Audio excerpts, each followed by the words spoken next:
Bonjour chers amis, bienvenue de retour.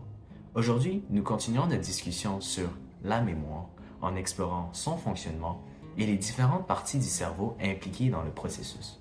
Comme nous l'avons vu précédemment, la mémoire est la capacité à notre cerveau de encoder, de stocker et de restituer de l'information.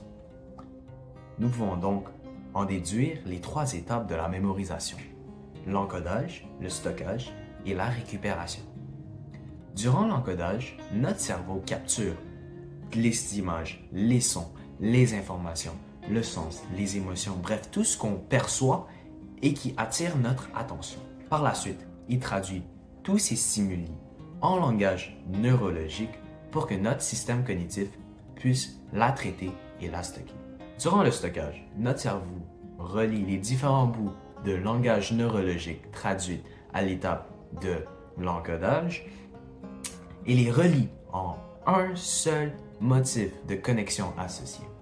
Ce motif d'activité sera maintenu dans le temps grâce à des changements structurels et chimiques persistants dans ces neurones, la plasticité neuronale.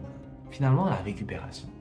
Nous pouvons maintenant, grâce à l'activation de ces réseaux neuronaux formés, se rappeler, connaître, reconnaître et revisiter ce que nous avons appris ou ce que nous avons vécu.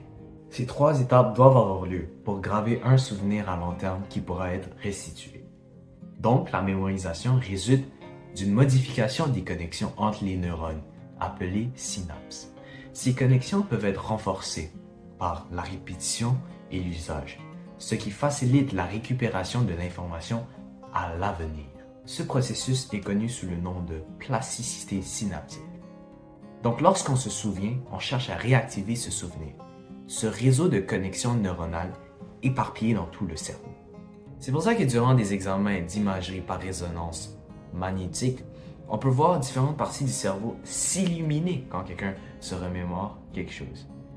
C'est fou de penser comment nos souvenirs sont tissés dans cette toile complexe de connexions neuronales.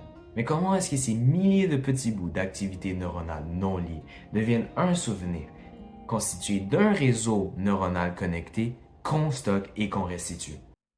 Les divers éléments perçus durant une expérience vécue sont collectés par notre cerveau, par nos sens et notre mémoire perceptive. Ces petits bouts d'informations sont liés par l'hippocampe, une structure ayant la forme de l'animal marin, située au centre du cerveau, dans le lobe temporal du cortex cérébral, qui est essentiel à la consolidation des mémoires et crucial à la transformation de la mémoire de court terme à long terme. Ainsi, ils tissent ensemble les informations dispersées provenant de différentes parties du cerveau en une seule unité de données récupérable, un réseau neuronal cohérent qui, une fois stimulé, se manifeste sous la forme de souvenirs. Pour être totalement consolidé au niveau de l'hippocampe, les informations suivent un circuit, appelé circuit de Papez, qui les fait passer dans d'autres structures du système limbique pour retourner à l'hippocampe.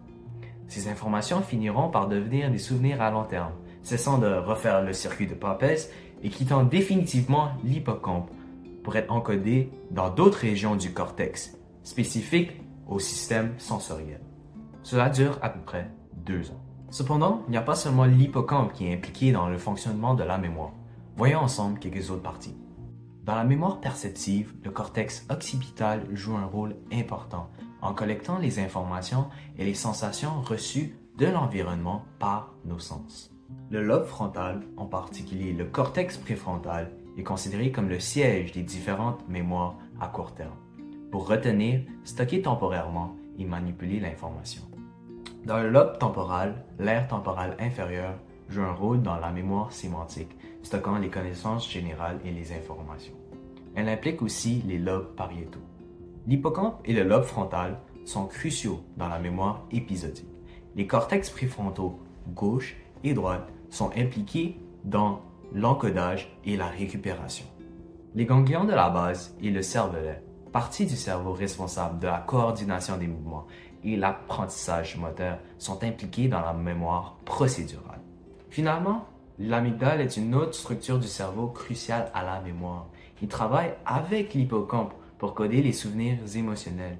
Nous pouvons remarquer que plus un événement est tout en émotion, plus il est facilement encodé et rappelé. C'est l'amygdale qui est en partie responsable de ce phénomène. En somme, les souvenirs ne sont pas stockés à une seule place.